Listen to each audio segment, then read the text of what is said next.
Shalom. Apa kabar semuanya? Shalom. Apa kabar semuanya? Luar biasa ya. Karena kita punya Tuhan yang luar biasa. Mari kita bangkit berdiri. Kita menyapa teman-teman kita boleh katakan bahwa kita punya Tuhan yang luar biasa. Tuhan punya luar Tuhan.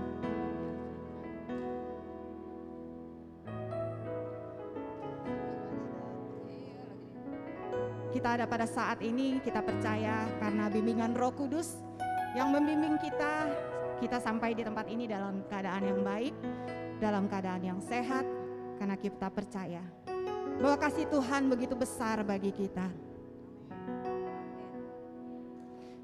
Mari boleh kita katakan, kita bawa pujian bahwa Tuhan begitu besar kasih-Nya untuk kita semua.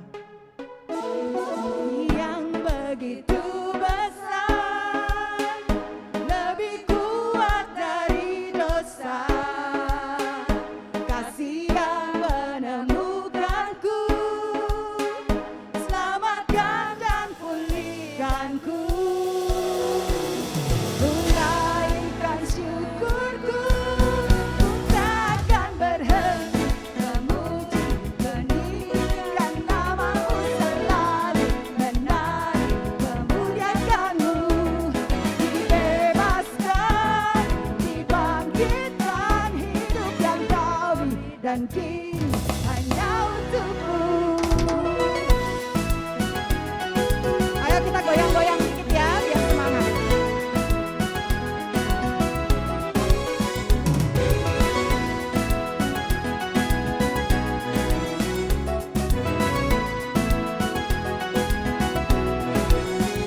Kasih yang begitu besar, lebih kuat dari dosa, kasih yang menemukanku, selamatkan dan pulihkanku. Ku naikkan syukur kita, naikkan syukurku, takkan berhenti memuji, meninggikan nama-Mu selalu, menari memuliakan-Mu. Dibebaskan, dibangkitkan, hidup yang Kau beri dan kini hanya untuk-Mu. Takkan berhenti memuji, meninggikan nama-Mu selalu, menari memuliakan-Mu. Dibebaskan, dibangkitkan, hidup yang Kau beri dan kini hanya untuk-Mu. Takkan berhenti memuji, meninggikan nama-Mu selalu, menari memuliakan-Mu. Dibebaskan, dibangkitkan, hidup yang Kau beri dan kini hanya untuk-Mu. Hidup yang Kau beri dan kini hanya untuk-Mu.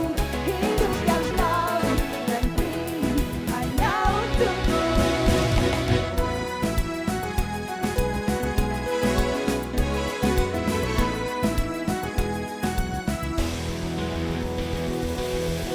Terima kasih, beri kemuliaan bagi nama Tuhan. Kita percaya begitu besar kasih Tuhan bagi kita semua, dan kita mau mengucapkan syukur pada saat ini. Sebelumnya mari kita masuk di dalam doa. Kita menghadirkan Tuhan dan kita boleh menyapa Tuhan pada pagi hari ini. Dalam nama Bapa dan Putra dan Roh Kudus. Selamat pagi Allah Bapa, Allah Putra dan Allah Roh Kudus. Terima kasih Tuhan. Engkau Bapa yang luar biasa. Kasih-Mu sungguh besar, sehingga Kau boleh membimbing kami untuk hadir di tempat ini, untuk menyatukan hati kami Tuhan, untuk memuji dan memuliakan nama-Mu, untuk membalas kasih setia-Mu bagi kami semua Tuhan. Kami mohon kiranya Engkau mengampuni segala dosa dan kesalahan kami Tuhan, agar kami lebih layak untuk datang kepadamu.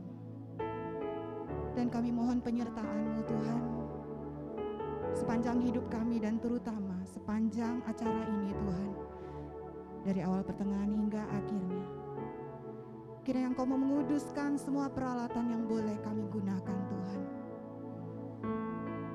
Kiranya Engkau juga menuntun dengan Roh Kudus-Mu bagi kami yang bertugas pada saat ini. Terutama kami tim pujian Tuhan, biarlah segala pujian dan penyembahan kami sungguh-sungguh berkenan di hadapan-Mu. Sungguh-sungguh membuat semua orang yang hadir di tempat ini merasakan kasih-Mu Tuhan.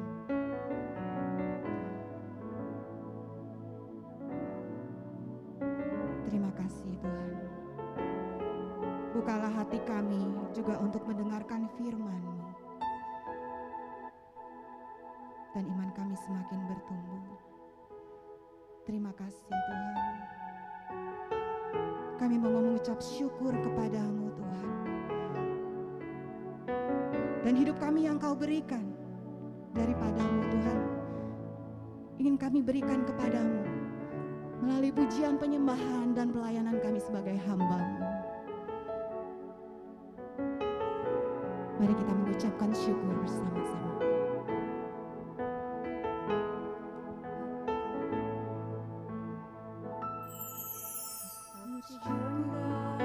Bersyukur pada Tuhan karena keadilan-Nya, dan bermazmur bagi nama Tuhan yang Maha Tinggi.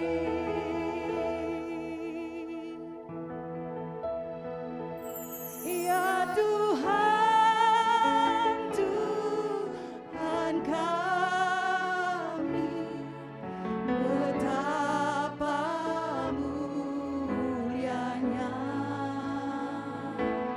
nama-Mu, Tuhan kami, dimuliakan atas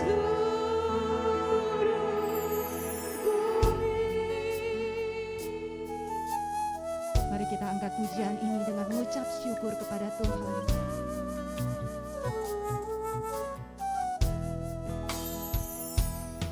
Aku hendak bersyukur pada Tuhan karena keadilan-Nya, dan bermazmur bagi nama Tuhan yang Maha Tinggi. Ya Tuhan, Tuhan kami, betapa mulianya nama-Mu,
rupanya masih menyimpan ya kesaksiannya ya. Saya sedikit ada kesaksian. Sayang sekali kesempatannya untuk dilewatin ya. Walaupun sedikit ya, mudah-mudahan dapat menjadi berkat bagi teman-teman semua. Mungkin pernah mendengar kesaksian saya sebelumnya waktu online, bahwa saya sempat mengalami kesulitan untuk memiliki anak yang kedua dan ketiga. Dan yang ketiga itu saya merasakan menjadi berkat yang luar biasa karena saya merasa lengkap sudah kebahagiaan saya di dalam kehidupan berkeluarga karena dapat bonus anak laki-laki pula gitu ya. Tapi saya di situ belajar bahwa mengucap syukur itu bukan hanya dari apa yang kita rasakan kebahagiaan sebagai seorang manusia ya, tapi di saat Tuhan mengizinkan kita punya masalah, itu juga harusnya kita bersyukur karena setiap masalah yang boleh dihadapin itu ternyata menjadikan saya semakin kuat, iman saya juga jadi bertumbuh ya, karena setelah tadinya mengalami merasa kelengkapan kebahagiaan dalam keluarga di tahun 2009 waktu anak saya yang terakhir itu sudah masuk usia ke-1, saya mengalami pergumulan yang berat di dalam rumah tangga kami, dan itu cukup berat karena sampai saya ya mau memutuskan untuk berpisah pada saat itu. Ya, pergumulannya sangat berat, tetapi puji Tuhan waktu itu saya sebenarnya sudah mundur. Waktu itu saya sebagai pelayan sel di Kelapa Gading, komunitasnya Romo Yohanes, dan saya mundur karena saat itu saya merasa saya tidak layak. Saya tidak layak karena kehidupan rumah tangga kami tidak baik gitu ya. Tapi puji Tuhan saya tetap ke PD rutin karena memang saya pribadi sangat membutuhkan Tuhan, dan saya merasakan bahwa saya tidak ada satupun yang bisa menolong sebenarnya, walaupun teman-teman pasti mensupport kita, tapi pas sampai rumah kita pasti tetap pergumulan itu tetap ada, dan hanya kepada Tuhan saya bisa merasakan kedamaian. Dan puji Tuhan saya bisa melewati semua karena kemurahan Tuhan. Tanggal 18 Oktober kemarin pernikahan kami berusia 25 tahun, dan saya merasakan di dalam rumah tangga kami, justru di tahun 25 tahun pernikahan kami, saya lebih merasakan kasih di antara kami bersama suami dan anak-anak, karena saya percaya Tuhan selalu berserta kami semua dan kemurahan Tuhan sungguh luar biasa. Jadi seperti tema pada hari ini ya, Tuhan mau kita tetap berjuang, kita tidak boleh menyerah, karena pada saat itu saya udah sempat mau menyerah gitu ya, tapi ternyata Tuhan luar biasa, perjalanan yang panjang, dan saya berkomitmen untuk membayar kasih Tuhan, membalas kasih Tuhan.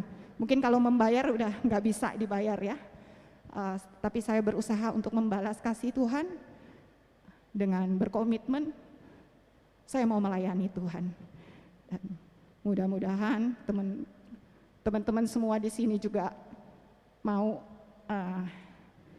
bertumbuh ya dalam iman melalui pelayanan. Jadi walaupun gemeteran kayak saya sekarang, minggu depan mungkin boleh siapa aja gemeteran juga nggak apa-apa, yang penting Tuhan berkenan atas kesaksian kita karena kita bisa membagikan dan menyatakan kemuliaan Tuhan dalam kehidupan kita. Terima kasih.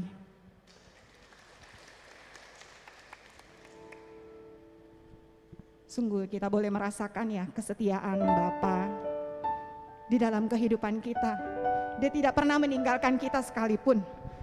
Kita selayaknya seperti domba yang hilang. Tuhan tidak akan membiarkan kita lepas, tetapi Tuhan tetap mencari kita dan membawa kita kembali kepadanya, karena Dia adalah Bapa yang setia.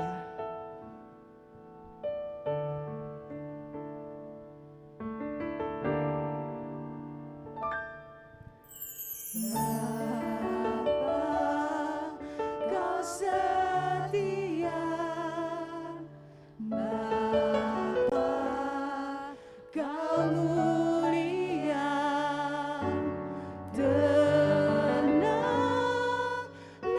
jiwaku aman bersamamu. Lebih dari harta, Kaulah segalanya. Tenanglah jiwaku dalam hadirat-Mu. Kau tunjukkan kasih setiamu, Kau memberi akan yang ku perlu. Kau setia, Kau mulia, dulu, sekarang, dan selamanya. Kau tunjukkan kasih setiamu,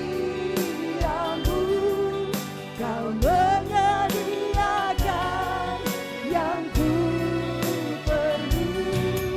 Kau setia, Kau mulia, Bapa, Kau setia.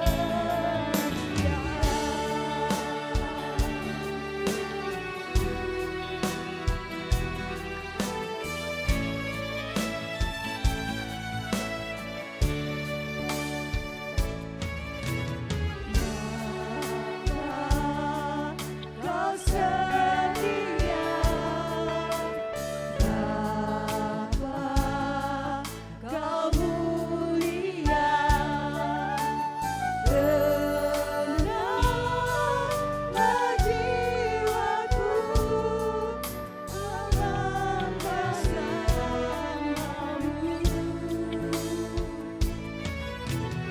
Lebih dari harta, Kaulah segalanya.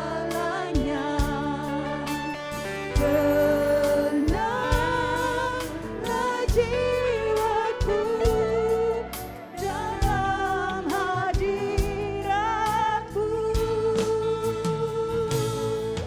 Kau tunjukkan kasih setiamu, Kau menyediakan yang ku perlu. Kau setia, Kau mulia, dulu, sekarang, dan selamanya. Kau tunjukkan kasih setiamu, Kau menyediakan yang ku perlu. Kau setia, Kau mulia, Bapa, Kau setia. Kau setia, Kau mulia, Bapa, Kau setia.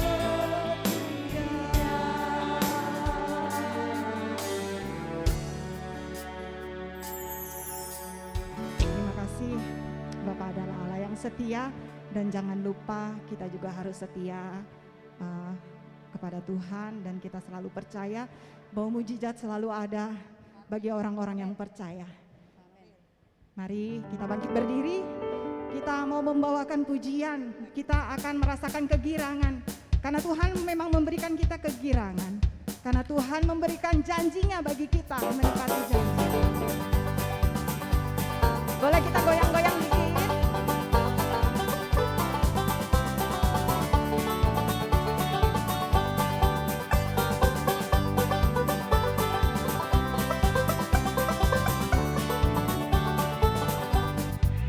Tuhan memberiku kegirangan dan sukacita melimpah, minyak yang baru dicurahkan, haleluya ku bersorak.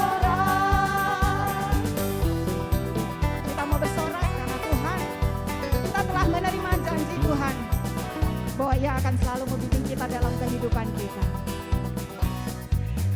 Terima janji Allah bagi kaum Yehuda,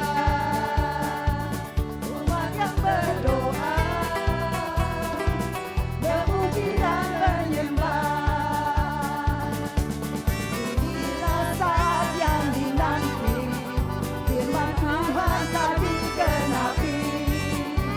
Kulihat penuaian terjadi yang melanda seluruh bumi. Tuhan memberiku kegirangan dan sukacita melimpah. Minyak yang baru dicurahkan, haleluya ku bersorak. Tuhan memberiku kegirangan dan sukacita melimpah. Minyak yang baru dicurahkan, haleluya ku bersorak. Tuhan memberiku kegirangan dan sukacita melimpah. Minyak yang baru dicurahkan, haleluya ku bersorak. Haleluya ku bersorak. Haleluya ku bersorak.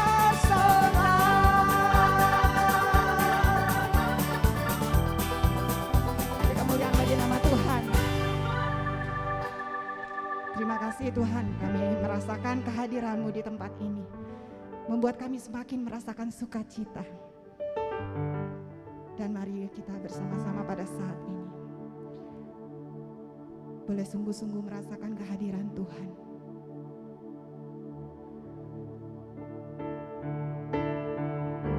Biarkanlah pandangan kita, hati kita hanya tertuju pada Tuhan.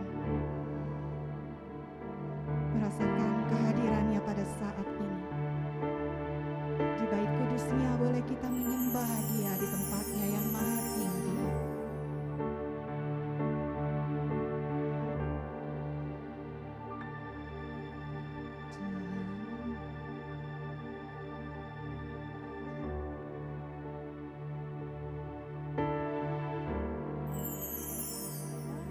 Hadirat-Mu memenuhiku, hadirat kudus-Mu penuhi baitmu, dan ku bersujud menyembah-Mu. Yang ku nampak hanya kemuliaan-Mu. Mari kita rasakan kehadiran Tuhan di tengah-tengah kita bersama.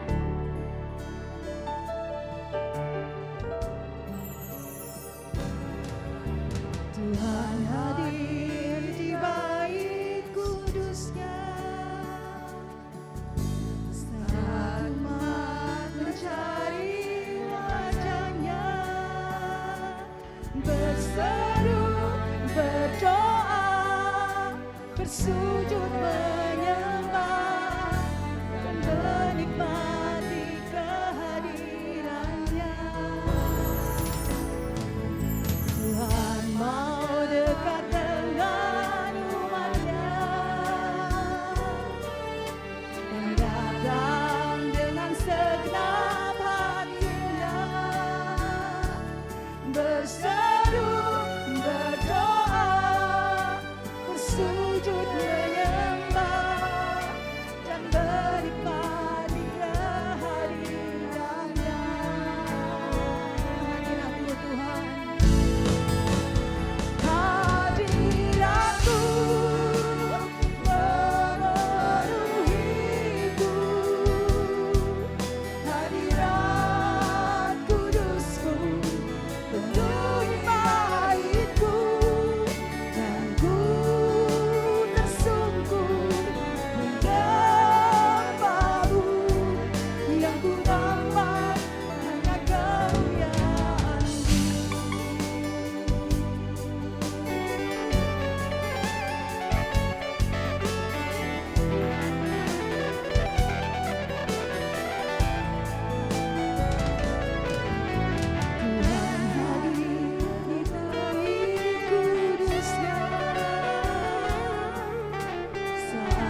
berdoa, bersujud menyembah, dan menikmati kehadirannya.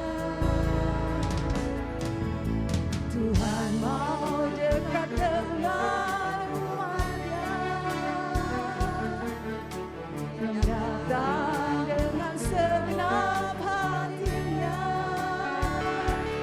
berseru, berdoa, bersujud menyembah, dan menikmati kehadirannya. Hadiratmu Tuhan,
kami sungguh merasakan kehadiran-Mu di tengah-tengah kami,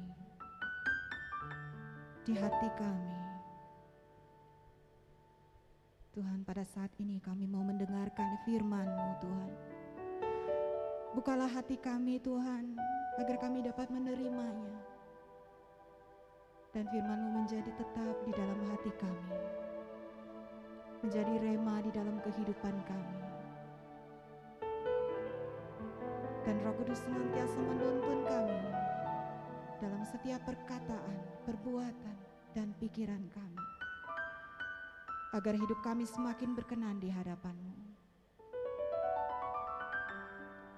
Tuhan, kiranya Engkau mengurapi anak-Mu yang telah Kau kirimkan bagi kami semua, Pak Stefan Purnama. Kami percaya, Tuhan, bahwa setiap apa yang akan terucapkan daripadanya sungguh-sungguh berasal daripada-Mu, Tuhan, dan membuat kami semakin sukacita, membawa sukacita kami bagi orang banyak. Dan pulang dari tempat ini, kami menjadi orang yang baru, menjadi seseorang yang baru yang telah Kau urapi semua, Tuhan, karena firman-Mu dan kasih-Mu yang begitu besar bagi kami. Terima kasih, Tuhan. Kami siap mendengarkan. Silakan Pak Stefan. Shalom, selamat pagi semuanya. Saya minta izin untuk buka masker ya, sebentar aja. Ya, biar kelihatan dan muka saya jelas dan suara saya juga semakin jelas. Oke, terima kasih untuk tim pujian yang membawa kita masuk dalam pujian yang begitu luar biasa. Saya merasakan hadirat Tuhan. Terima kasih Rofi untuk keyboard juga. Dan terima kasih Bu Karolin yang sudah mengundang saya untuk kedua kalinya sebenarnya untuk pewartaan di Kim Taegon ini. Kalau nggak salah waktu itu 2 tahun lalu ya, tahun 2020, nggak kerasa udah 2 tahun ternyata. Ya, dan saya sangat bersyukur bisa bertatap muka dengan Bapak Ibu saudara sekalian dalam pertemuan offline ini, karena kita begitu rindu untuk bersekutu bersama di satu tempat memuji Tuhan bersama-sama. Perkenalkan, nama saya Stefan, ya, saya berparoki di Slipi, Gereja Kristus Salvator. Saya melayani di paroki itu sebagai prodiakon dan juga sebagai ketua SKK bersama dengan istri saya.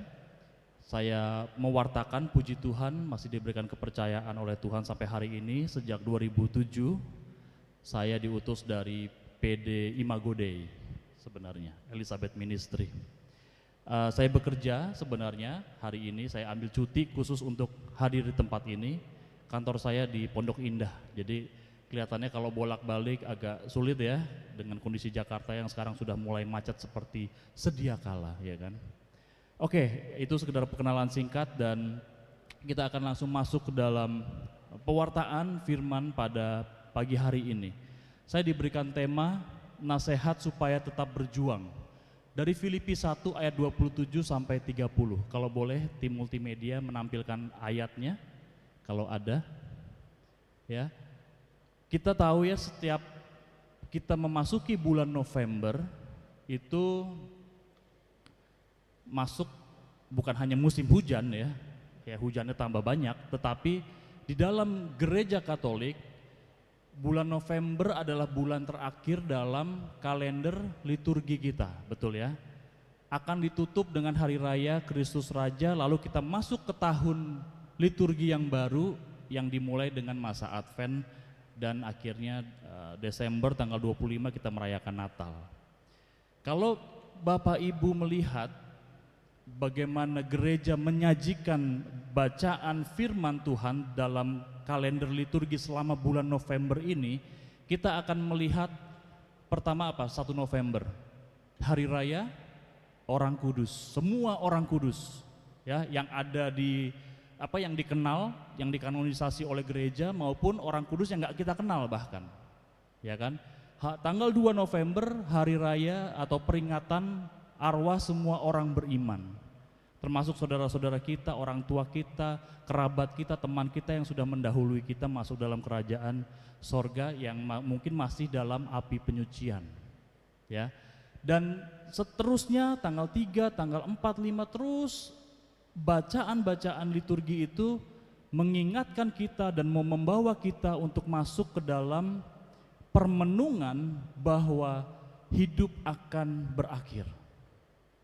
Semua berbicara tentang kematian, semuanya berbicara tentang akhir zaman, berbicara tentang kedatangan Yesus yang kedua, dan akhirnya hari raya Kristus Raja di mana Yesus Kristus sebagai segala-galanya di dalam segala-galanya yang menjadi tujuan akhir hidup kita. Maksud gereja apa sebenarnya? Untuk menawarkan atau menyajikan bacaan firman yang kok ngeri ya, kok ngomongin mati ya. Tujuannya supaya kita tetap berjuang. Tujuannya supaya kita hidup itu dengan urgensi, dengan perasaan atau dengan situasi yang aku harus hidup bersungguh-sungguh, aku harus hidup kudus karena saya nggak tahu kapan hidupku di dunia ini berakhir, saya akan beralih dari dunia ini menuju ke hidup yang kekal, saya nggak tahu. Hidup kekal itu ada dua, Bapak Ibu. Bukan hanya sorga, tetapi neraka juga kekal. Ini bukan nakut-nakutin, tetapi saya mau memberitahukan bahwa inilah yang diajarkan oleh gereja. Ini faktanya, inilah yang kita imani bersama. Mari kita baca bersama-sama. Filipi 1 ayat 27 dulu ya. Hanya hendaklah hidupmu berpadanan dengan Injil Kristus, supaya apabila aku datang melihat dan apabila aku tidak datang aku mendengar bahwa kamu teguh berdiri dalam satu roh dan sehati sejiwa berjuang untuk iman yang timbul dari berita Injil. Ayat 28. Dengan tiada digentarkan sedikit pun oleh lawanmu. Bagi mereka semuanya itu adalah tanda kebinasaan, tetapi bagi kamu tanda keselamatan. Dan itu datangnya dari Allah. Sebab kepada kamu dikaruniakan bukan saja untuk percaya kepada Kristus, melainkan juga untuk menderita untuk Dia. 30. Dalam pergumulan yang sama seperti yang dahulu kamu lihat padaku dan yang sekarang kamu dengar tentang aku. Perikop ini yang hanya 4 ayat ini, di mana Paulus menulis surat kepada jemaat di Filipi, kondisinya pada saat itu adalah orang-orang Kristen yang percaya kepada Kristus, yang baru muncul sebagai gereja, orang yang beriman, yang bersekutu di dalam Yesus, nama Yesus, itu dianiaya. Di dalam kekaisaran Romawi, saat itu iman Kristiani itu begitu sulit untuk dihidupi. Banyak orang yang ditangkap dan akhirnya dijadikan gladiator, ya, untuk bertarung, untuk bahkan dijadikan umpan singa. Jadi kita bisa melihat bahwa di dalam sejarah gereja kita banyak orang-orang yang sudah berjuang untuk hidupnya, bahkan untuk survive, bahkan hanya untuk mengimani Kristus. Mereka mati-matian dan akhirnya mati beneran. Kalau mati-matian mungkin bisa setengah mati doang, tapi ini mati beneran. Supaya saudara dan saya saat ini kita bisa berpede, beribadah, memuji Tuhan, menyembah Tuhan dengan nyaman seperti ini. Kalau kita flashback 2000 tahun ke belakang, bagaimana gereja berjuang sungguh-sungguh untuk hidup di dalam Injil, itu begitu sulit sekali. Lalu bagaimana kita bisa berjuang, bagaimana kita bisa menghidupi iman kita saat ini, di tengah-tengah dunia saat ini, yang memang tidak sulit juga sebenarnya. Walaupun kita tidak harus mencurahkan nyawa, mencurahkan darah kita untuk Kristus. Saat ini kan sudah ya relatif paling mentok-mentok susah bangun gereja lah. Ya kalau orang Katolik kan IMB-nya susah, di demo, ya hal-hal begitu. Tetapi kalau kita lihat bagaimana masa lalu saudara-saudara seiman kita yang hidup pada masa-masa awal gereja terbentuk, ini susahnya setengah mati. Luar biasa. Kita lihat di ayat 27. Hendaklah hidupmu berpadanan dengan Injil Kristus. Ini kunci nomor 1 untuk bisa tetap berjuang. Apa arti berpadanan? Berpadanan itu apa? Kalau pasangan suami istri ya menjadi pasangan yang sepadan. Artinya apa? Seimbang, berimbang. Bahasa Inggrisnya padan itu match, cocok, jodoh, nah itu. Jadi yang harus berpadanan itu kita berpadanan dengan Kristus. Bukan Kristus berpadanan dengan kita ya, jangan dibalik. Kalau Kristus berpadanan dengan kita, Yesus yang harus ikuti kemauan kita berarti. Tetapi Paulus jelas hidupmu berpadanan dengan Injil Kristus. Artinya kita yang harus ikut, harus naik levelnya, harus kita yang mengejar kekudusan masuk ke levelnya Kristus. Karena Tuhan Yesus mengajarkan haruslah hidupmu sempurna sama seperti Bapa adalah sempurna. Tuhan Yesus nggak pernah bilang, ya kalau kamu bisa sempurna ya bagus, kalau enggak ya nggak apa-apa, namanya juga kamu manusia, lemah dan seterusnya dan seterusnya. Nggak ada excuse, nggak ada alasan di dalam mengikuti Kristus harus sempurna karena Bapa di sorga sempurna. Jadi kita harus match dengan Kristus, dengan Injil Kristus. Injil itu adalah apa Injil? Kabar baik. Injil itu bukan kitab suci. Makanya di situ hurufnya I-nya I besar. Apa artinya I besar Injil di situ? Ya Kristus sendiri. Kalau I-nya kecil itu kitab Injil, 4 kitab Injil ya kan. Yang kita wartakan itu bukan Injil. Yang kita wartakan adalah Yesus Kristus, Injil yang sejati, kabar baik yang sejati. Kenapa dia menjadi kabar baik? Karena Yohanes 3 ayat 16 semua pasti ingat. Karena begitu besar kasih Allah akan dunia ini sehingga ia mengaruniakan anaknya yang tunggal sehingga setiap orang yang percaya kepadanya tidak binasa melainkan beroleh hidup yang kekal. Itu Injil. Karena Bapa begitu mengasihi dunia ini, kita semua ini yang hidup dalam dosa ini, yang berjuang ini, yang susah ini, yang menderita ini, yang tua sakit mati ini, ya kan? Kita semua kan tua sakit mati, ya semuanya nggak terkecuali. Saya masih punya anak 4 bulan, hari ini persis 4 bulan. Bedanya jauh dengan anak yang pertama, 7 tahun, hampir 8 tahun. Saya melihat anak saya masih lucu-lucunya, anak perempuan. Yang pertama laki-laki, yang kedua perempuan. Tapi saya melihat bahwa anak ini semakin besar, semakin besar, semakin besar, dan akhirnya tua sakit mati. Ya kan? Tetapi kita melihat bahwa di dalam Kristus hidup bukan hanya masa kini, tetapi kita melihat jauh ke masa depan, yaitu hidup yang kekal.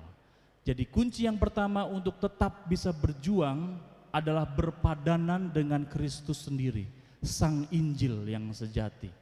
Ya.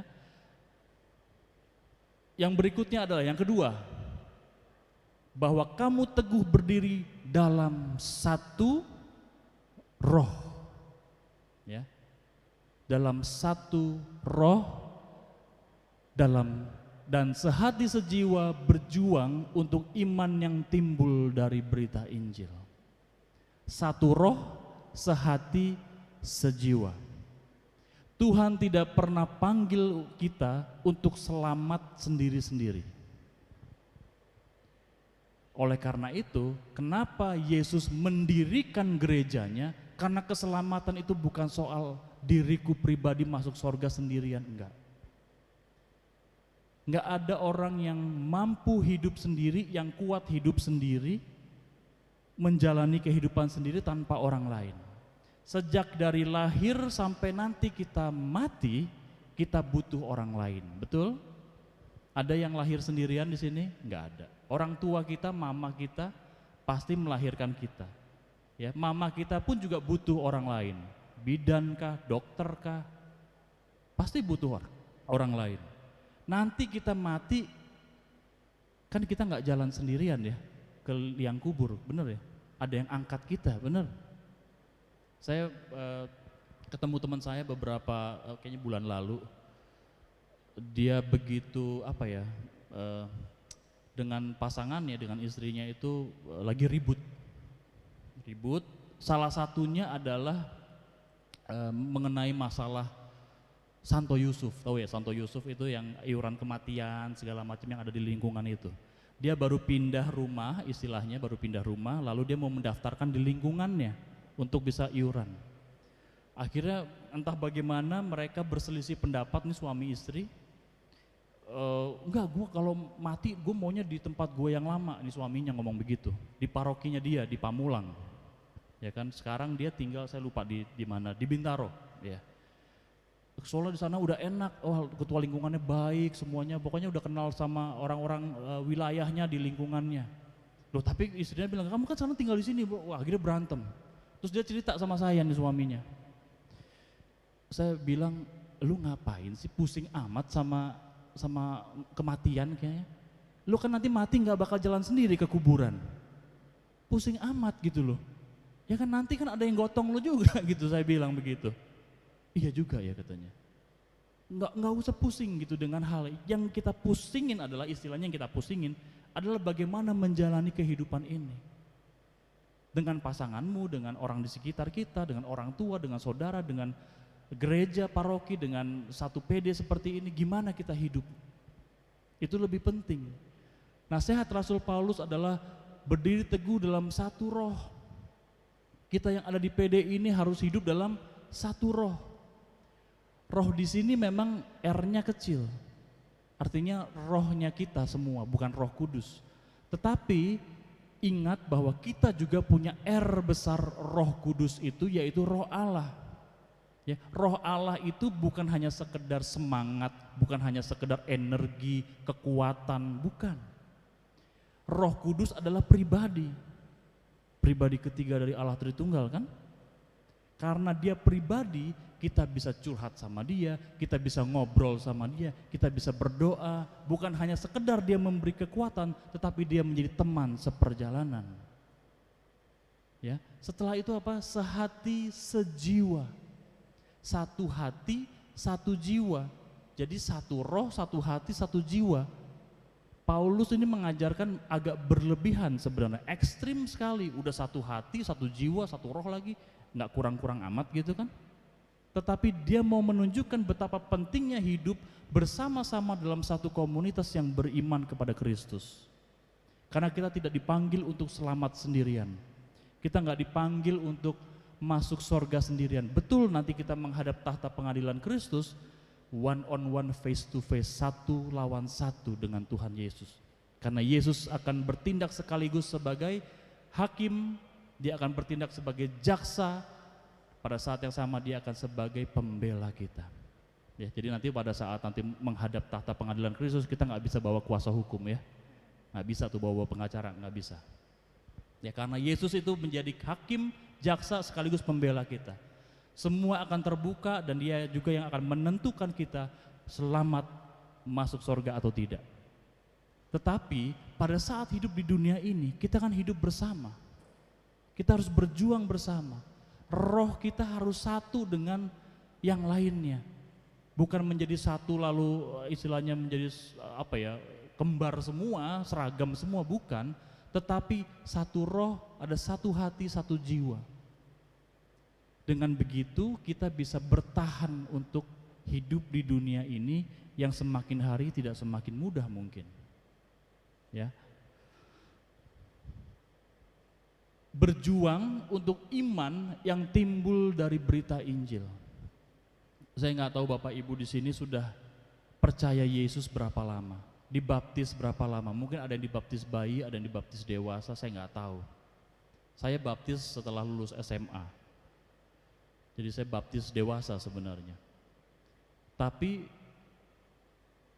setelah dibaptis, menjadi pengikut Kristus, ambil bagian di dalam gereja yang satu, kudus, katolik dan apostolik ini, ada konsekuensinya. Benar gak? Ada konsekuensinya. Menjadi pengikut Kristus bukan lalu menjadi wah enak diselamatkan, enggak. Menjadi pengikut Kristus itu artinya apa? Kalau ada kata peribahasa, pohon jatuh nggak jauh dari, buah jatuh nggak jauh dari pohonnya. Maksudnya apa? Kalau Yesus Kristus itu menderita dan dia berjuang mati-matian, sama seperti saudara dan saya, kita pun harus berjuang. Karena dari berita yang timbul dari berita Injil, ada konsekuensi yang harus kita hadapi. Mungkin Bapak Ibu di sini ada yang lahir bukan dari keluarga Katolik. Bagaimana pada saat memilih iman Katolik lalu harus ribut dengan keluarganya. Ada konsekuensi. Bagaimana orang yang mungkin hidup untuk menjalankan iman Katoliknya di tengah masyarakat harus berhadapan dengan harus ke kanan atau ke kiri, harus korupsi atau tidak, harus ambil jalan pintas atau tidak. Ini adalah perjuangan kita setiap hari. Sama seperti saya juga begitu. Saya bekerja sudah cukup lama lah, sudah cukup lama. Dulu itu saya pernah bekerja di satu perusahaan yang cukup besar, perusahaan tambang, dan hari-hari karena saya bagian legal, saya bagian urusannya hukum gitu ya, itu ownernya suka apa ya istilahnya ya, sogok sana sogok sini. Saya nggak mau sebut perusahaannya ya, intinya begitu. Dan selalu biasanya legal bagian hukum ini jadi tempat cuci piring ya kan. Masalah itu biasanya datang lalu legal yang suruh beresin gitu kan. Dan biasanya karena kami butuh perizinan tertentu untuk bisa melakukan kegiatan usaha kami baik di pertambangan pada saat itu, akhirnya sukanya tuh lewat jalan pintas, jalan belakang. Dan tim saya dulu hampir setiap minggu diperintahkan oleh direktur kami untuk bawa uang 1 koper penuh ke kantor bupati, saya nggak sebutkan bupati mana. Hampir setiap minggu, itu koper kayak koper kita mau ke Eropa yang tingginya segini nih. Bukan koper-koper yang mau jalan-jalan ke puncak, paling kan segini kan, koper kecil. Ini yang mau ke Eropa nih, yang sebulan gitu kan di sini. Itu kalau saya ambil 1 gepok, 2 gepok juga nggak ketahuan itu. 1 miliar, 2 miliar saya bawa. Saya sudah percaya Kristus, saya orang Katolik. Dan selama saya bekerja itu saya bergumul terus, Tuhan begini amat sih bekerja. Bukan saya sih yang mau nyogok memang, tetapi kan saya nggak mau tangan saya ikut kotor nih. Saya harus bawa itu hampir 2 tahun saya di situ.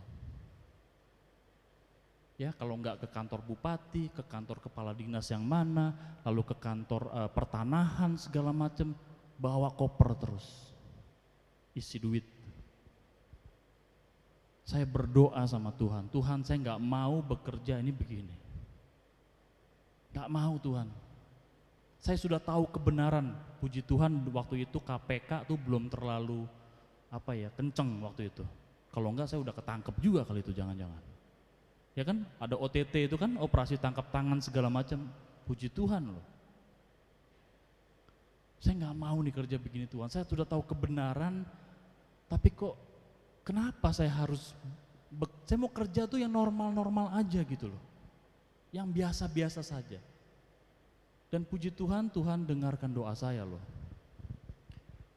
Tahun berikutnya saya dipanggil sama direktur HRD, ya, saya dipanggil lalu intinya adalah saya dimutasi.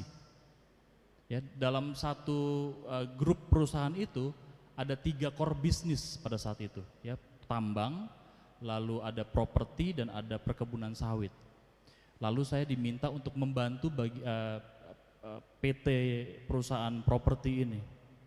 Saya dipanggil, kamu mau nggak? Karena tuh nggak ada orang legal di situ, mereka butuh bantuan untuk segala sesuatu yang berurusan. Saya pikir langsung saya terima pada saat itu. Karena ini saya percaya jawaban Tuhan untuk keluar dari urusan-urusan begini. Dan puji Tuhan, jauh lebih baik. Jauh lebih baik. Inilah yang saya maksud dengan hidup itu punya konsekuensi. Pada saat kita sudah percaya Injil, kita percaya Kristus, kita akan diperhadapkan untuk ikut Tuhan yang benar atau kita ikut dunia ini. Ini perjuangan loh. Hati ini berontak begitu, kuat sekali.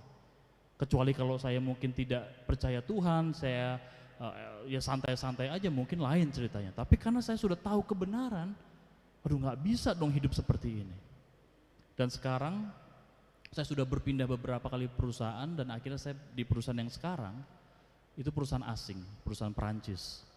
Pada saat direkrut, saya berhadapan dengan direktur keuangan pada saat itu yang merekrut, dia orang Rusia. Dia interview segala macam kan, intinya kita sampai pada soal perizinan itu. Saya bilang saya tidak mau mengotori tangan saya dengan urusan-urusan under table, saya bilang. Saya langsung terang-terangan. Dan puji Tuhan, karena orang asing juga kan, apalagi berusaha di negara orang di Indonesia, takut-takut juga kan. Dia sepakat dengan saya, memang betul. Ya kalau mau yang urusan kotor-kotor, ya serahkan orang lain deh. Kita merem, tutup mata udah. Tapi yang penting jangan kita yang kotor, jangan kita yang pegang. Saya bicara terus terang dengan bos saya ini yang ya masih ada sampai sekarang, dia orang Rusia. Saya nggak mau, saya hidup bertahun-tahun itu banyak uang kotor yang harus saya pegang, yang harus saya berikan ke orang. Ini nggak sesuai dengan value hidup saya bilang gitu. Dan dia setuju, betul. Ya mungkin karena itu saya di-hire juga, karena kayaknya orangnya jujur juga nih gitu kan. Dan sampai sekarang saya nggak pernah tuh ambil uang. Walaupun besar sekali ya kesempatan saya untuk memperkaya diri dari pertama kali kerja sampai sekarang, itu kalau mau ambil bukan 1 juta 2 juta, 100 juta 200 juta mas, nggak ada yang tahu, bisa selalu ada celahnya. Tapi saya memutuskan untuk tidak lakukan itu. Karena buat apa saya ambil duit yang bukan milik saya, tetapi saya harus dihantui oleh rasa bersalah saya di hadapan Tuhan. Dan duit itu nggak akan jadi berkat buat saya, percuma buat apa? Ya hidup saya sekarang dengan keadaan yang begini aja saya bisa hidup secara baik kok. Anak saya bisa saya sekolahkan. Ya sekarang saya dan istri punya anak yang kedua, nggak ada masalah dengan keuangan, dan saya nggak mau ambil jalan pintas atau hidup tidak jujur, mempertaruhkan integritas saya. Enggak, saya tidak mau mempermalukan Yesus yang saya imani. Ini harus jadi prinsip. Ini berjuang, nggak mudah, selalu ada godaannya. Tetapi kalau kita punya prinsip hidup di dalam Injil Kristus, kita pasti bisa. Amin. Yang berikutnya, ayat yang berikutnya 28. Dengan tiada digentarkan sedikit pun oleh lawanmu, ya. Kita hidup di dunia ini seperti orang kita tuh domba di tengah serigala, betul? Ya, Tuhan Yesus bilang begitu kan? Memang betul. Antara kita mengikut Kristus atau kita melawan Dia, pilihannya cuma itu. Memang kita hidup di dunia ini, tetapi apa kata Yesus di dalam doa untuk murid-muridnya? Memang kamu berasal dari dunia ini, tapi kamu bukan milik dunia ini. Karena kita milik Kristus. Paulus bilang, tiada digentarkan sedikit pun oleh lawanmu. Lawanmu pada saat itu adalah pemerintahan Romawi yang begitu kejam menindas orang-orang Kristen. Sekarang pun kita mungkin ditindas oleh apapun, sistem politik lah, ekonomi kah, kita mungkin keadaannya saat ini tertindas. Ya, tetapi Paulus bilang jangan digentarkan. Karena kita punya iman yang mengalahkan dunia. Kalau kita lihat pengorbanan Kristus, betapa dia berdarah-darah untuk saudara dan saya. Tetapi dia tidak hanya berhenti di kayu salib yang hina, tetapi dia bangkit di hari yang ketiga. Maksudnya apa? Dia mengalahkan kematian, dia mengalahkan dosa. Kematian tidak bisa menahan dia, dikubur, dia bangkit dengan mulia. Iman inilah yang harus kita punya, yang harus kita hidupi setiap hari. Iman yang membangkitkan. Kristus bangkit dengan kuasanya sendiri. Yes, betul, dia dibangkitkan oleh Bapa sebagai manusia, Yesus dibangkitkan. Tetapi jangan lupa, Yesus adalah 100% Allah. Dia adalah Allah Putra, dia adalah firman Allah yang menjadi manusia. Dia bangkit dengan kuasanya sendiri. Tidak pernah ada orang yang bangkit dengan kuasanya sendiri, itu belum ada. Mujizat di perjanjian lama banyak orang bisa dibangkitkan, tetapi dibangkitkan. Tetapi Yesus Kristus bangkit dengan kuasanya sendiri. Belum pernah ada dalam sejarah. Dan inilah yang membuat Paulus dengan tegas, jangan digentarkan oleh lawanmu siapapun itu.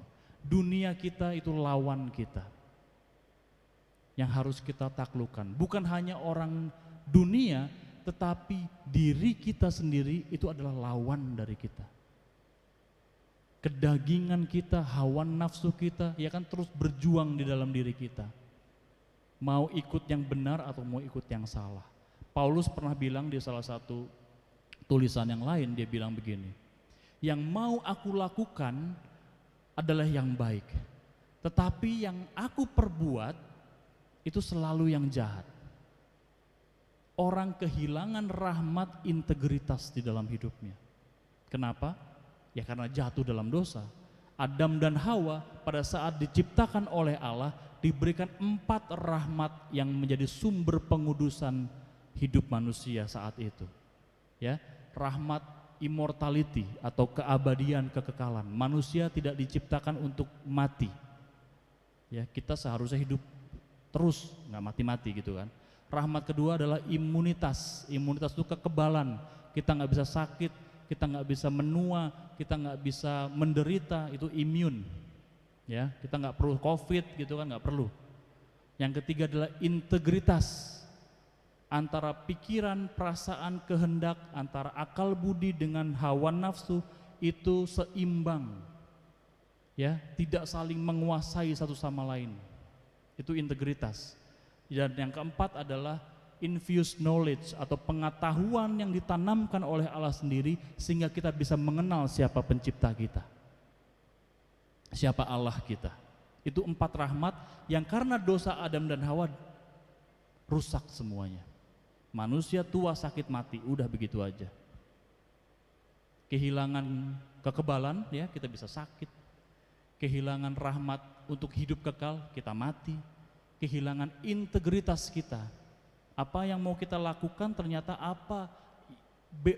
berbeda dengan apa yang akhirnya kita kerjakan.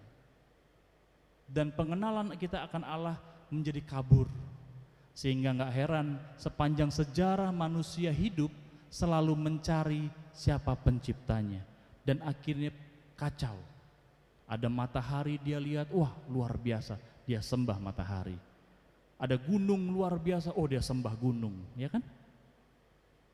Lalu segala macam yang disembah-sembah itu yang kita sebut dengan berhala-berhala itu. Kalau Allah tidak mewahyukan dirinya, kalau Allah tidak memperkenalkan dirinya siapa, kita tidak akan mungkin bisa sampai kepada pengenalan akan Allah yang sejati, yang kita kenal di dalam diri Yesus Kristus. Puji Tuhan, kita punya iman, kita punya dasar untuk berjuang karena kita tidak digentarkan oleh apapun di dunia ini. Yang berikutnya, next ayat 29.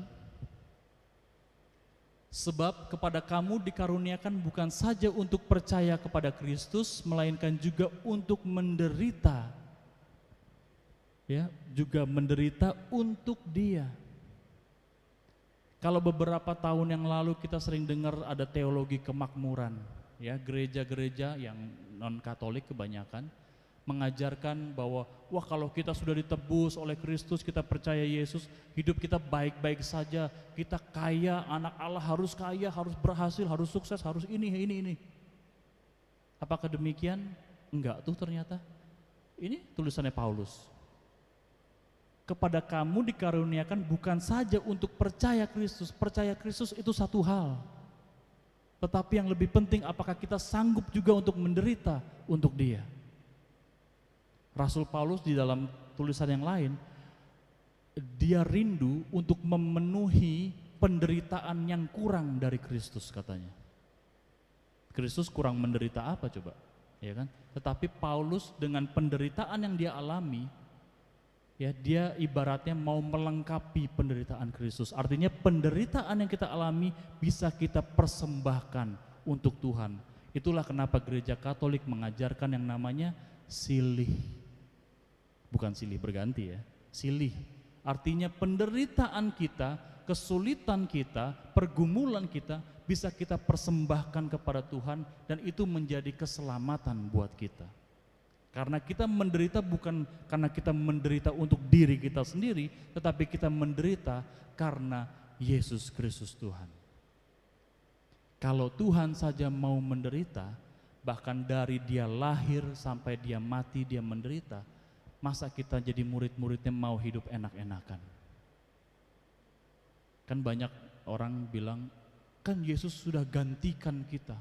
Yesus sudah naik ke atas kayu salib supaya kita juga tidak perlu dihukum.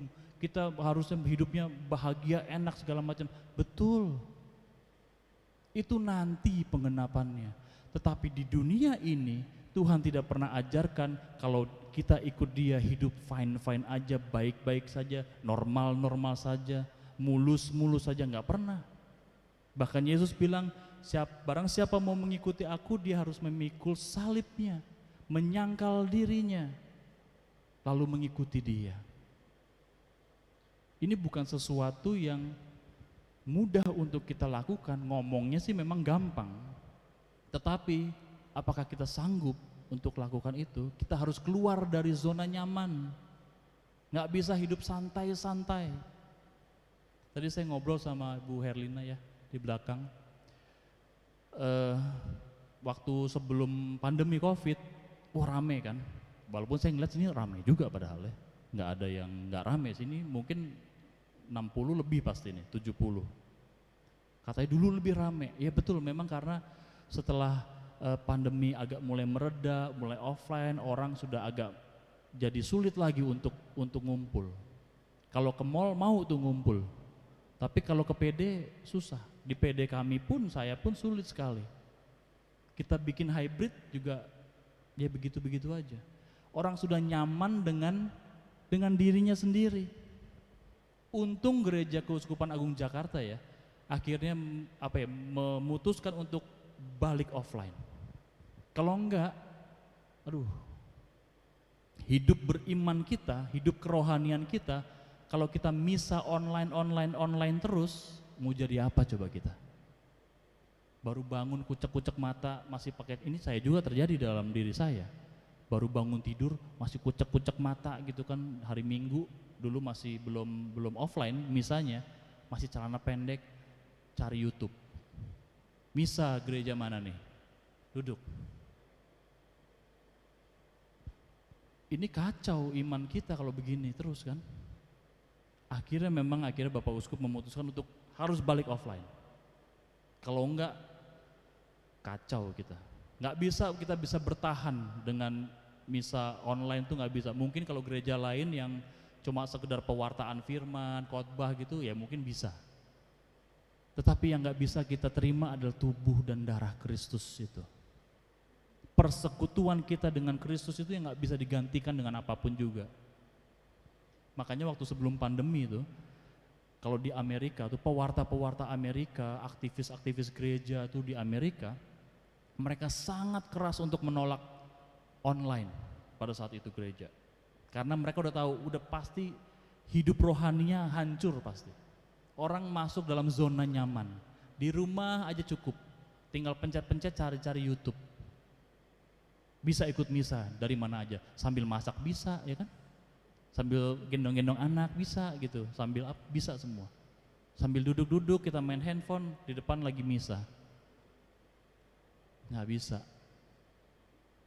Ya, keluar dari zona nyaman adalah salah satu syarat untuk tetap berjuang dan akhirnya memperoleh hasil yang kita harapkan, yaitu keselamatan kekal. Kita nggak bisa tenang-tenang hidup ini, nggak bisa. Saya di rumah juga, karena kami punya anak saya yang pertama itu umur 7 tahun, hampir 8. Kita sekolahkan di sekolah Katolik, Santa Ursula. Saya dengan istri sering berdiskusi, gimana nih nanti anak kita besar, ya. Oke lah sekarang masih SD kan masih kelas 2 SD masih main-main begitu kan, nggak ada yang perlu kita khawatirkan lah istilahnya. Ya paling pelajarannya aja. Tapi kalau sudah SMP, sudah SMA, nanti kuliah, betapa dunia ini menarik begitu luar biasa, orang untuk jauh kepada Tuhan itu serem sekali. Itu mengerikan sekali. Zaman saya saja dulu, ya. Saya ini bukan dari orang baik-baik istilahnya. Saya dulu pecandu narkoba waktu SMA. Tahun 95 pada saat itu. Usia saya sekarang 42 tahun. Zaman dulu aja tahun 95 itu luar biasa parah gitu.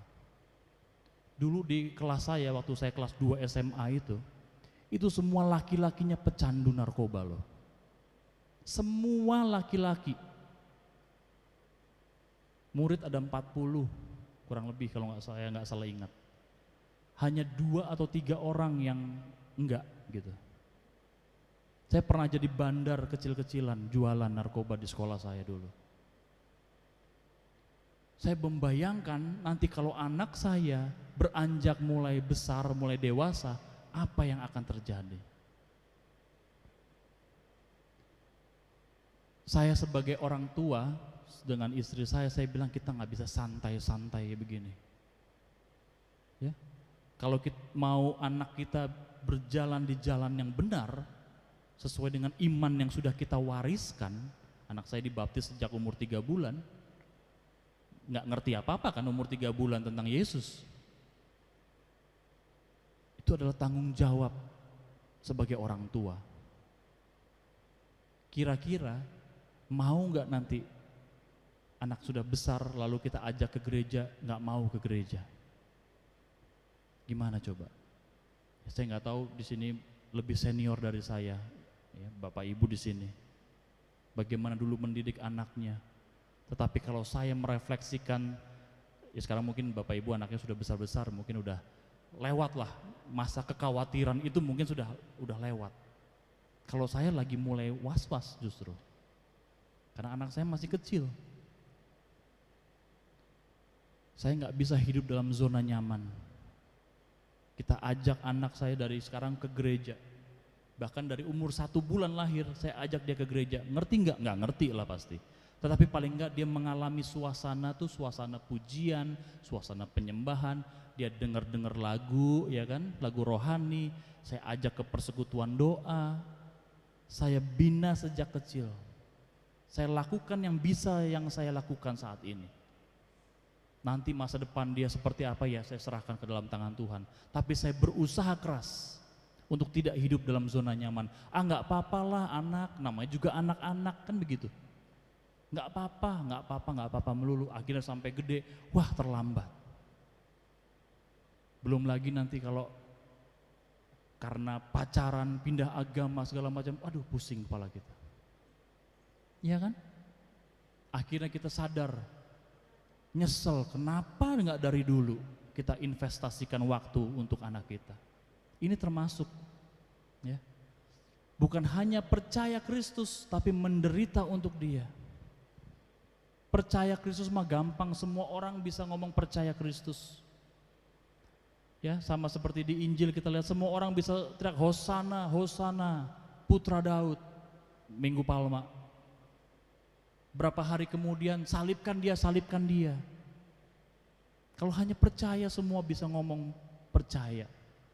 Tapi apakah kita siap menerima konsekuensi penderitaan Kristus untuk kita alami dalam hidup kita?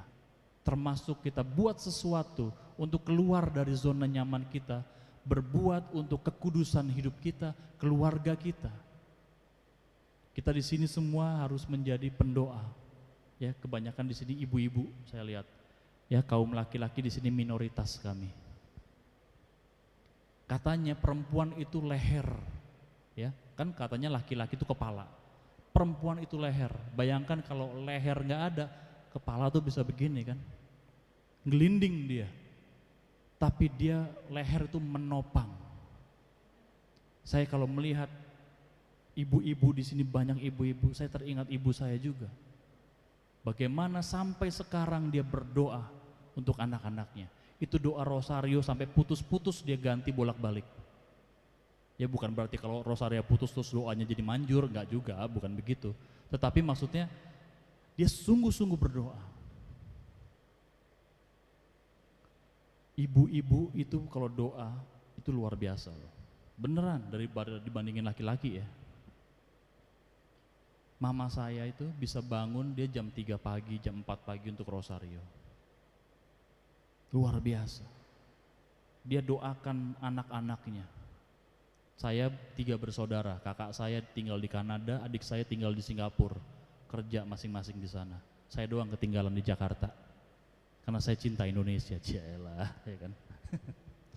Saya doang yang di Indonesia di Jakarta, yang lain di luar negeri. Berdoa untuk keluarga. Kakak saya juga menikah juga dengan orang asing di Kanada. Adik saya masih jomblo, ya, perempuan. Berdoa terus, dan sekarang kami, saya, istri juga, kami punya 2 anak, didoakan juga sama mami saya. Perempuan adalah pendoa yang luar biasa, dan ini bayar harga artinya. Menderita bersama Kristus, keluar dari zona nyaman. Kalau mau tidur mah enak, tidur mah bangun jam 6, jam 7 bangun, nggak apa-apa kan. Tapi dia bangun jam 3 pagi, itu kan berarti mau menderita bersama Kristus, karena di Taman Getsemani Yesus juga berdoa jam 3 pagi katanya.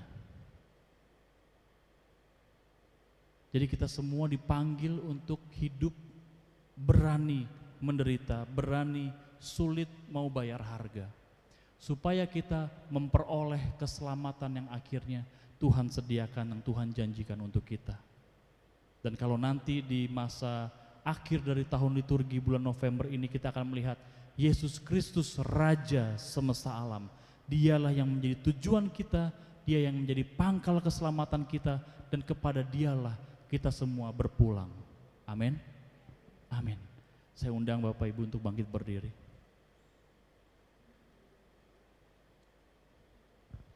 Kalau boleh tim pujian boleh membantu dengan 1 lagu, tadi lagu worship yang tadi kita ulang lagi. Kita doakan kembali.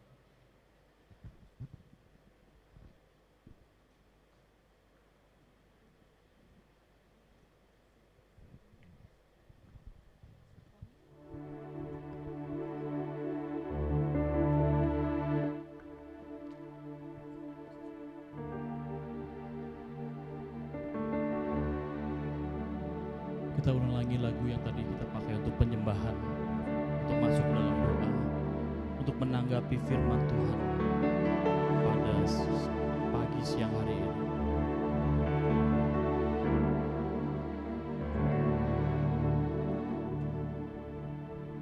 Mari kita masuk ke hadirat Tuhan.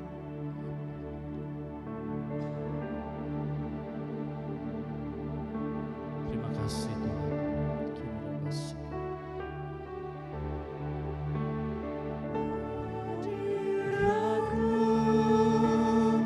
Memenuhiku, hadirat kudus-Mu penuhi baitku, dan ku tersungkur menyembah-Mu. Yang ku nampak hanya kemuliaan hadirat-Mu, hadirat-Mu memenuhiku, hadirat kudus-Mu penuhi bait-Mu, dan ku tersungkur menyembah-Mu.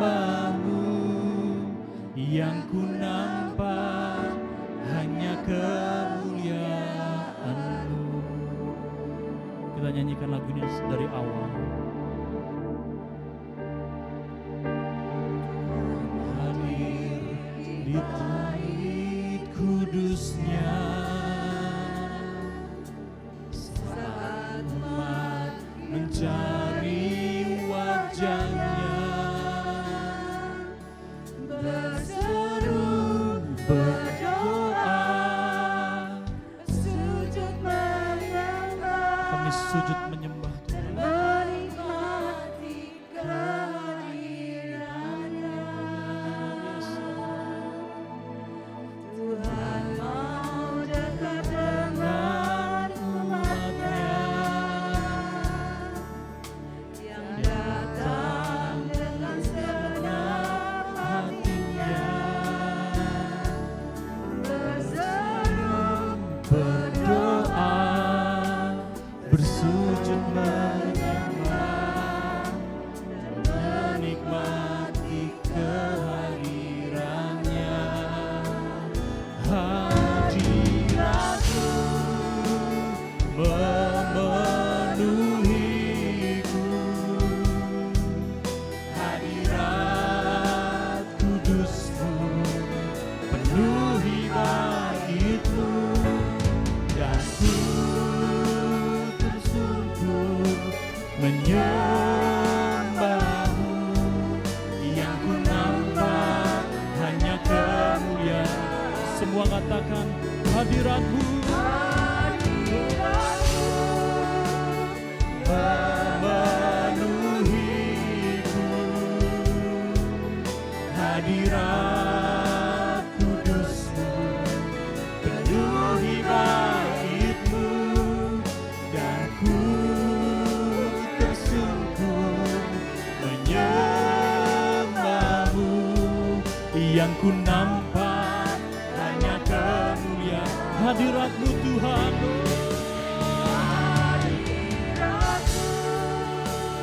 Memenuhiku,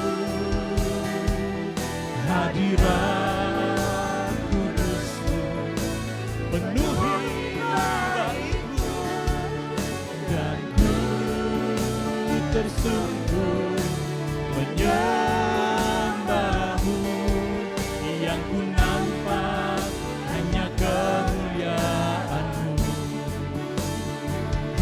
memenuhiku, hadirat kudusmu penuhi baitmu,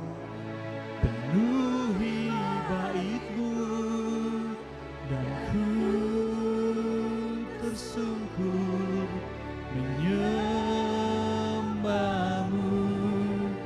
Yang ku nampak hanya kemuliaanmu, hadiratmu memenuhiku, hadirat kudusmu penuhi baitmu, dan ku tersungkur menyembahmu. Yang ku nampak hanya kemuliaanmu,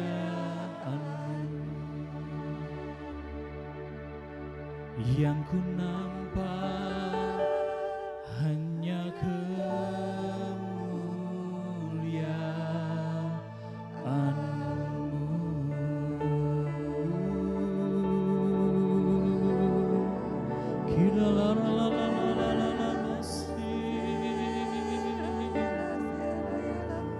hadiratmu Tuhan memenuhi setiap kami. Hadiratmu, hadiratmu,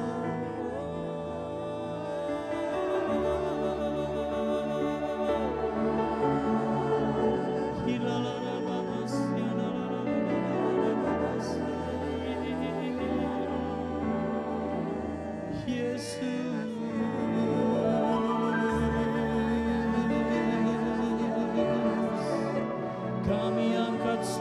kami Tuhan. Kami angkat hati kami berserah padamu, kami berserah padamu Tuhan. Haleluya. Sebab Engkaulah segalanya. Oh, terima kasih Tuhan Yesus, Engkau yang kami sembah.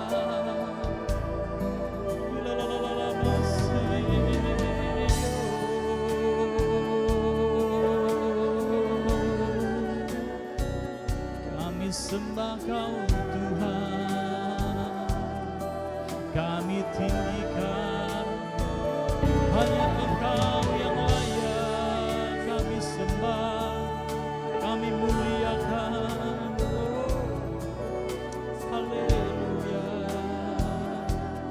Terpuji-pujilah nama-Mu.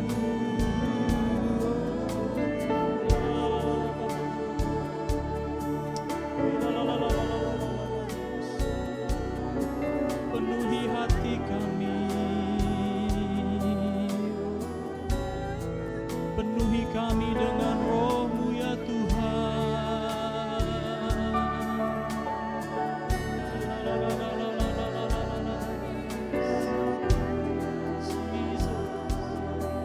Yesus Tuhan, kami naikkan pujian, sembah dan kemuliaan kami. Haleluya, haleluya.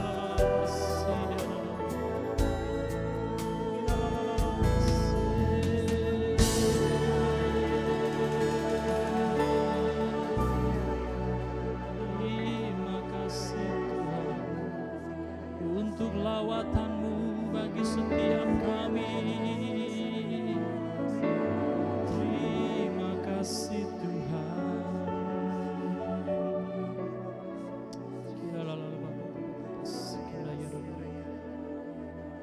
Terima kasih. Terima kasih Yesus.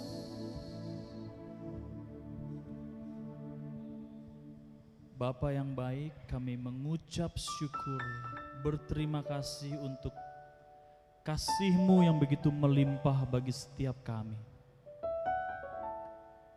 Terima kasih kalau hari ini Engkau juga boleh kumpulkan kami di persekutuan ini untuk memuji, untuk meninggikan nama-Mu, dan juga untuk mendengar suara dari firman-Mu sendiri. Terima kasih untuk pewartaan pada hari ini. Terima kasih untuk firman yang sudah Engkau taburkan pada pagi hari ini. Kami percaya bahwa Engkau senantiasa menguatkan kami, memampukan kami untuk terus berjuang di dalam hidup ini. Terima kasih untuk hamba-Mu Rasul Paulus yang memberikan nasihat yang begitu luar biasa pada kami hari ini. Ajar kami Tuhan untuk bukan hanya mendengar firman, tetapi menjadi pelaku firman, sehingga apa yang kami dengar, apa yang sudah diwartakan, sungguh boleh menjadi rema dalam kehidupan kami, sungguh boleh menginspirasi hidup kami untuk bertindak, untuk berbuat, untuk berjuang bersama dengan Engkau. Terima kasih Bapa karena keselamatan yang Engkau berikan di dalam Yesus Kristus. Engkau yang memanggil kami masuk dalam persekutuan para kudus. Kami yang masih tinggal dan hidup di dunia ini, kami masih berjuang. Kami perlu bantuan-Mu Tuhan di dalam hidup kami, sehingga kami mampu menjalani setiap kehidupan kami sesuai dengan panggilan kami masing-masing, di tengah keluarga kami maupun di tengah masyarakat kami. Kami perlu Engkau, Roh Kudus. Mari datanglah, penuhilah kembali hati kami, pikiran kami, dan segenap keberadaan kami ini. Sehingga dimanapun Engkau tempatkan kami dan dimanapun kami berada, nama Tuhan dipermuliakan, kami menjadi saksi-saksi-Mu. Berkati setiap kami yang hadir di tempat ini. Lawat setiap kami, mampukan kami untuk terus hidup di dalam kebenaran-Mu. Hamba-Mu telah berhenti berbicara, tetapi kami percaya kuasa firman Tuhan tidak pernah berhenti bekerja dalam hidup kami. Setiap firman ini akan termeterai di dalam hati kami untuk bertumbuh dan berbuah lebat, menjadi rahmat berkat bagi kami dan keluarga dan semua orang yang kami layani. Kami berdoa untuk setiap tim pengurus, koordinator, mungkin pekerja di tempat ini, di persekutuan doa Andreas Kim Taigon ini. Biarlah Engkau memberkati, memampukan, menguatkan mereka untuk terus melayani Engkau di ladang pelayanan ini. Sehingga persekutuan ini menjadi oase, menjadi air sejuk yang memuaskan dahaga kami akan firman Tuhan, akan pujian dan penyembahan yang menjadi keselamatan kami. Terima kasih Bapa, berkati setiap pekerja, mulai dari koordinator, para pelayan, para pekerja semuanya, supaya Kau berikan rahmat kesetiaan, Kau berikan kekuatan, Engkau mampukan untuk terus menjadi saksi di paroki ini.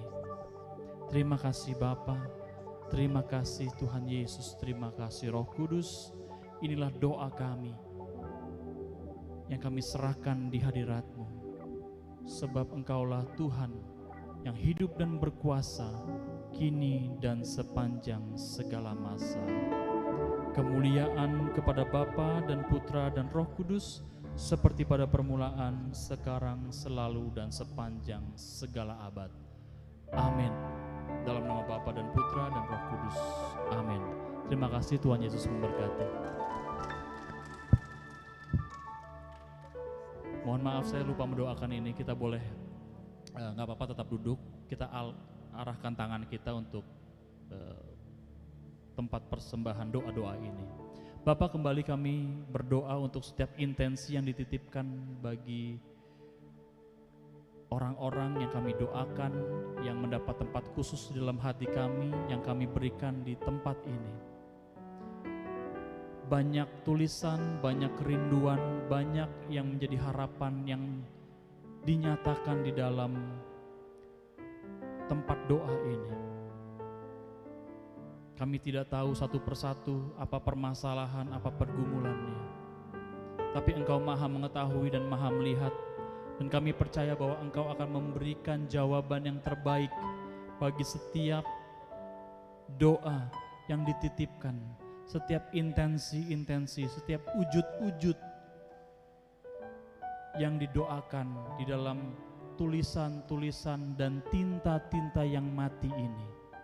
Dan kami percaya bahwa tulisan-tulisan yang dituliskan di dalam lembaran doa ini akan menjadi tulisan yang hidup, menjadi tinta yang hidup, yang tergores di dalam setiap hati, setiap orang yang kami doakan ini. Jawaban Tuhan kami percaya selalu yang terbaik, tidak pernah terlalu cepat dan juga tidak pernah terlambat. Kami percaya bahwa jawaban sedang Tuhan berikan, pertolongan sedang Tuhan kirimkan. Kami beriman, kami percaya, dan hanya Engkaulah tempat tumpuan harapan kami.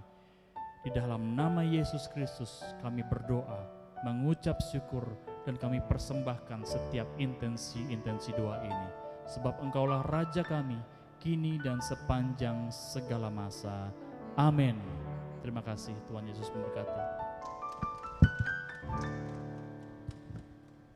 Terima kasih Pak Stefan Purnama atas firman-Nya yang luar biasa. Bagi Tuhan, kita dulu, bagaimana kita, siapa kita dahulu tidak penting ya. Tapi bagaimana kita saat ini yang telah melewati setiap pertobatan dan mau dibentuk oleh Tuhan. Kita mau mengucap syukur juga melalui persembahan. Mari kita berikan persembahan yang terbaik buat Tuhan.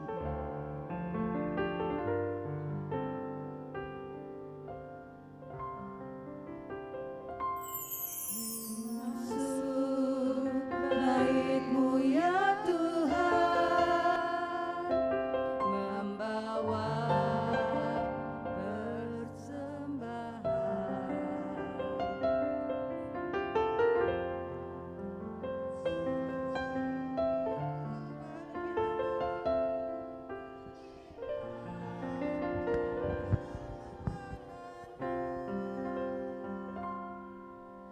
Tuhan, inilah milikku,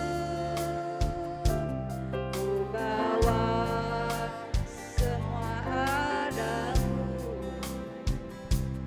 Terimalah Tuhan persembahanku yang tulus, murni dan sejati.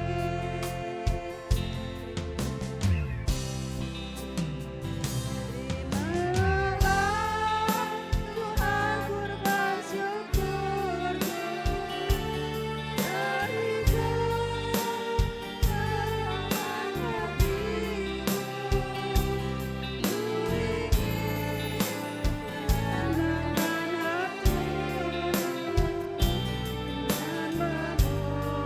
memuliakan namamu. Terimalah Tuhan kurban syukurku dari kedalaman hatiku. Ku ingin menyenangkan hatimu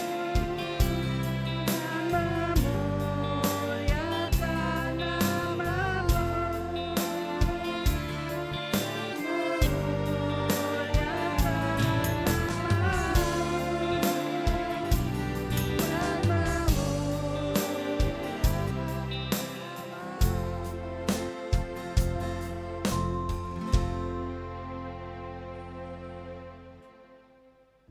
Kita dengarkan pengumuman.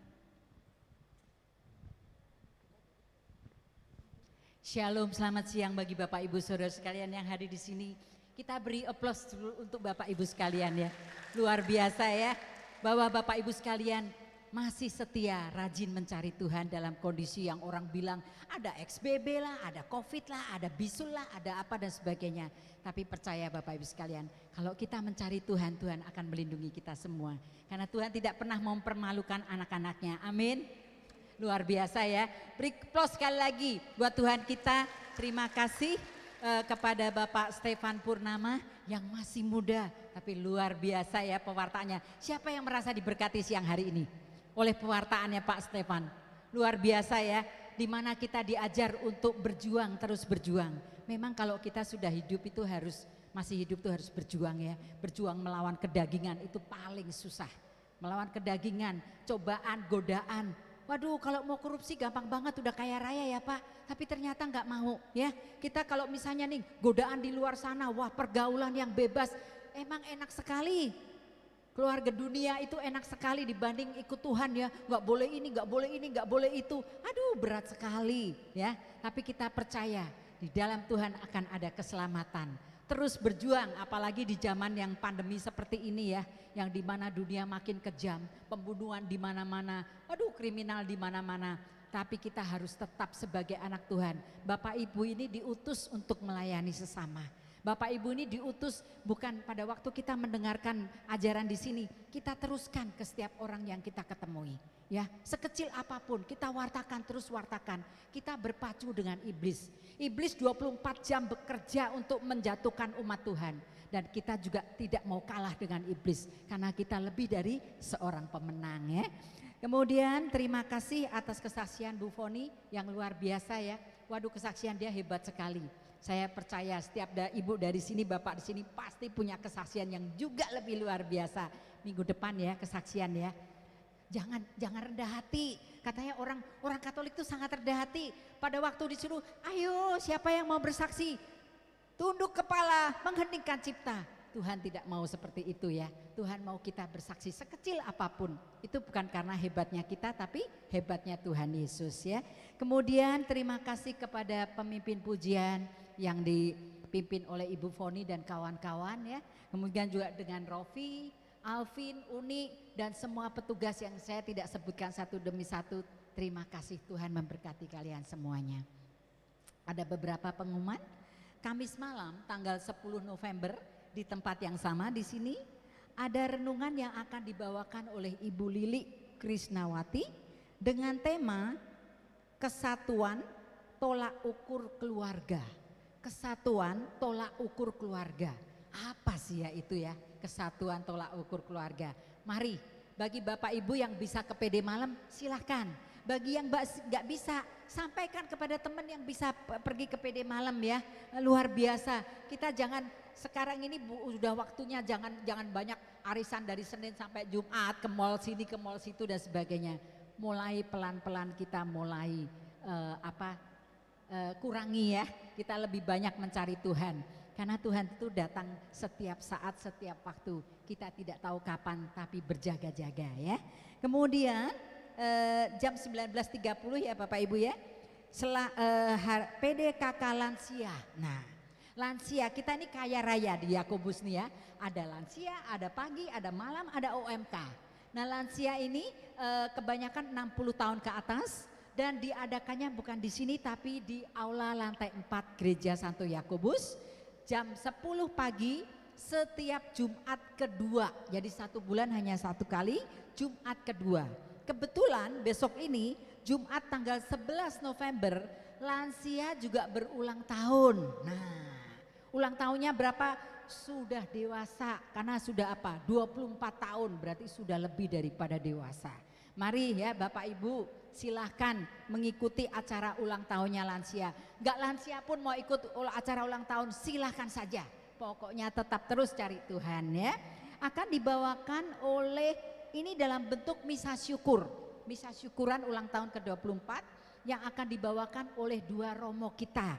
Romo Suto sebagai romo moderator dan Romo Tino sebagai pendamping Romo Suto ya. Mari Bapak Ibu ya silakan hadir. Jangan lupa tidak di sini di aula lantai 4 Gereja Santo Yakobus. Kemudian Selasa pagi tanggal 15 November di tempat yang sama di sini jam 10 akan ada renungan yang dibawakan oleh Saudara Elis Asni dengan tema nasihat supaya tetap bersatu dan merendahkan diri seperti Kristus ya. Mari Bapak Ibu ajak teman-temannya. Kalau 1 orang bawa 1 orang aja. Saya seneng nih, saya punya teman lama ya. Ibu Yuli, Bu Karla, teman saya lama sekali. Kemarin udah sempet cuti ya. Cuti hamil berapa tahun Bu? 3 tahun ya Bu cuti hamilnya ya. Nah sekarang dia hadir lagi, luar biasa. Beri aplaus buat ibu-ibu yang mau hadir ya. Kita keluar dari zona nyaman, ikut Tuhan saja, cari Tuhan saja, pasti berkatnya melimpah ya. Nah bagi Bapak Ibu yang mau hadir Selasa tanggal 15 November itu ya, datanglah, nasihat supaya tetap bersatu dan merendahkan diri seperti Kristus. Nah kemudian bagi Bapak Ibu yang mau kesaksian ya, kita tahu ya bahwa iblis paling gak suka kalau anak Tuhan itu bersaksi. Tapi kita harus bersaksi karena kita harus mewartakan firman Tuhan. Mewartakan firman Tuhan itu bukan hanya si pewarta ya yang ngomong dan sebagainya. Tapi Anda Bapak Ibu sekalian ini juga pewarta-pewarta Tuhan. Ya, misalnya saya disembuhkan dari COVID loh dan bla bla bla dan sebagainya.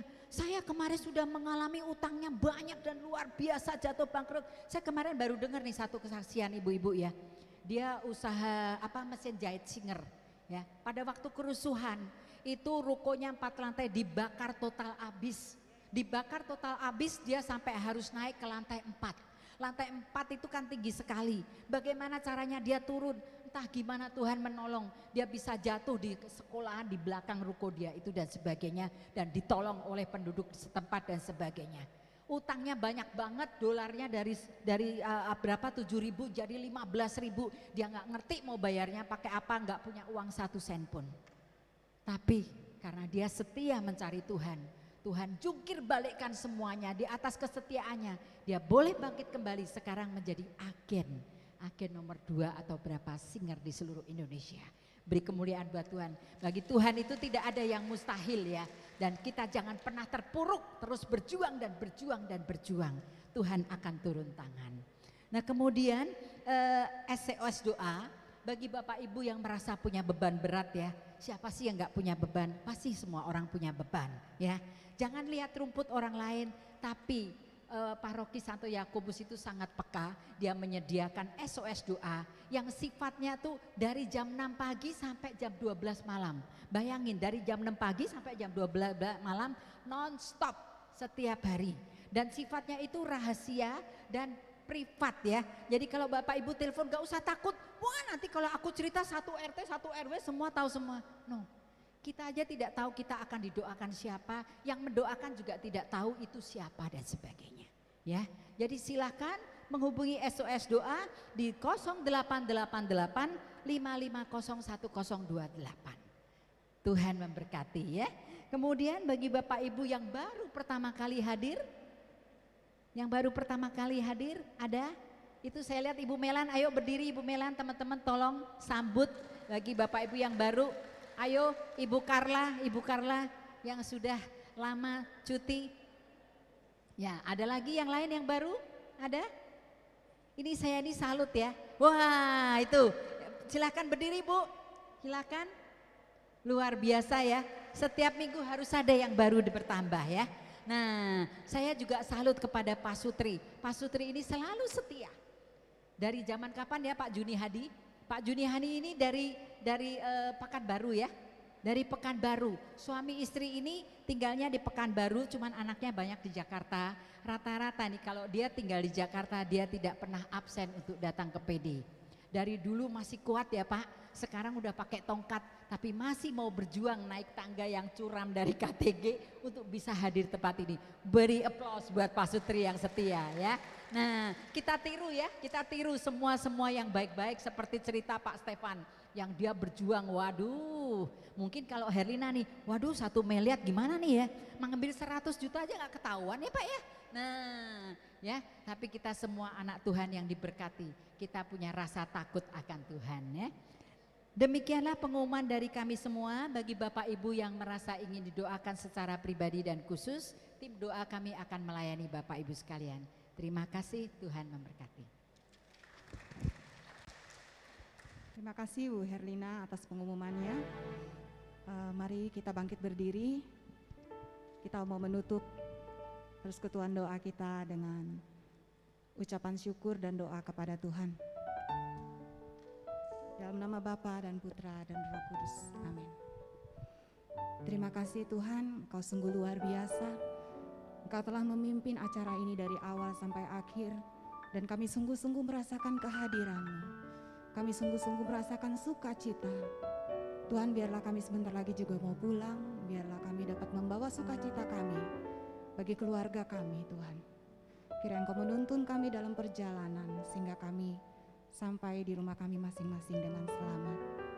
Terima kasih Tuhan atas pewartaan yang boleh kami dengarkan pada hari ini dari Pak Stefan Purnama yang pewartaannya sungguh luar biasa, yang mengingatkan kita kembali Tuhan agar kami selalu mau berjuang mempertahankan iman kami, berjuang melawan dosa, melawan godaan dan cobaan dalam kehidupan ini, agar kami sungguh-sungguh dapat menjadi pemenang bagi-Mu bersama Engkau, karena kami percaya Engkau Allah yang akan memberi kekuatan bagi kami.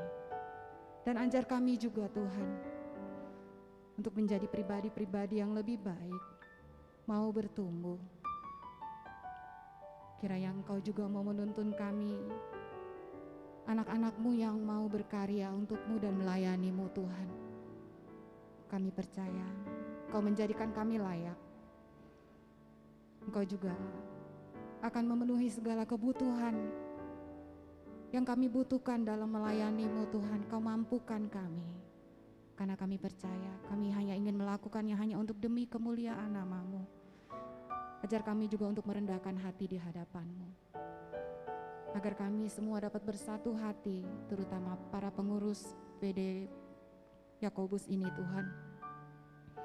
Biarlah kami dapat menyatukan hati kami, memiliki kesatuan hati dalam melayani-Mu, saling mengasihi, dan semakin banyak orang-orang yang mau hadir di PD ini dan merasakan kasih-Mu yang telah kami rasakan Tuhan. Terima kasih Tuhan, ajar kami Tuhan untuk selalu bekerja, mau bekerja di ladang-Mu. Terutama Pak Stefan, Tuhan kiranya Engkau memberkati keluarganya, kiranya Engkau mencukupkan kehidupannya Tuhan, dan bimbing ia agar selalu setia untuk melayani-Mu. Seperti kami pun Tuhan ingin selalu belajar untuk menjadi pelayan-pelayan-Mu Tuhan, tetap berjuang dan tidak akan merasakan lelah dalam berjuang Tuhan. Biarlah pandangan kami hanya tertuju padamu. Terima kasih Tuhan. Terpujilah nama-Mu yang kudus, dimuliakanlah nama-Mu Tuhan. Kemuliaan kepada Bapa dan Putra dan Roh Kudus, seperti pada permulaan, sekarang, selalu, dan sepanjang segala abad. Amin. Dalam nama Bapa dan Putra dan Roh Kudus. Amin. Mari kita katakan pada saat ini bahwa kita tidak mau lelah untuk tetap berjuang dalam kehidupan kita.